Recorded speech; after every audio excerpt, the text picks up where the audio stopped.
Hormuz প্রণালী দিয়ে বিশ্বের প্রায় 20% তেল ও গ্যাস পরিবহন হয়। ইতোমধ্যেই এই পথ আংশিকভাবে বিঘ্নিত হওয়ায় জ্বালানি বাজারে অস্থিরতা দেখা দিয়েছে। কিন্তু হরমুজ প্রণালী পুরোপুরি বন্ধ হয়ে গেলে বিশ্বব্যাপী দেখা দেবে নানা সংকট। বিশেষজ্ঞদের মতে ইরানের জ্বালানি স্থাপনায় সম্ভাব্য হামলা কিংবা গুরুত্বপূর্ণ হরমুজ প্রণালী পুরোপুরি বন্ধ হয়ে গেলে বিশ্বব্যাপী তেল সরবরাহে বড় ধরনের সংকট দেখা দিতে পারে। জ্বালানি বিশ্লেষক টমাস ভার্গা জানিয়েছেন, প্রতিদিন প্রায় 1 কোটি ব্যারেল তেল সরবরাহ ব্যাহত হলে বাজারে বড় ধাক্কা লাগবে এবং দাম বাড়বে। যুক্তরাষ্ট্র ও ইরানের মধ্যে ক্রমবর্ধমান উত্তেজনার প্রভাব এরই মধ্যে পড়তে শুরু করেছে বৈশ্বিক জ্বালানি বাজারে। বিশ্লেষকরা সতর্ক করে বলছেন, পরিস্থিতি আরও অবনতি হলে আন্তর্জাতিক বাজারে তেলের দাম ব্যারেল প্রতি $200 পর্যন্ত পৌঁছাতে পারে।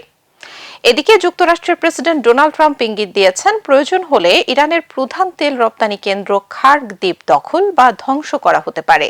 বিশ্লেষকদের মতে এমন পদক্ষেপ ইরানের তেল রপ্তানিকে মারাত্মকভাবে ক্ষতিগ্রস্ত করবে এবং বৈশ্বিক বাজারে অস্থিরতা আরও বাড়াবে।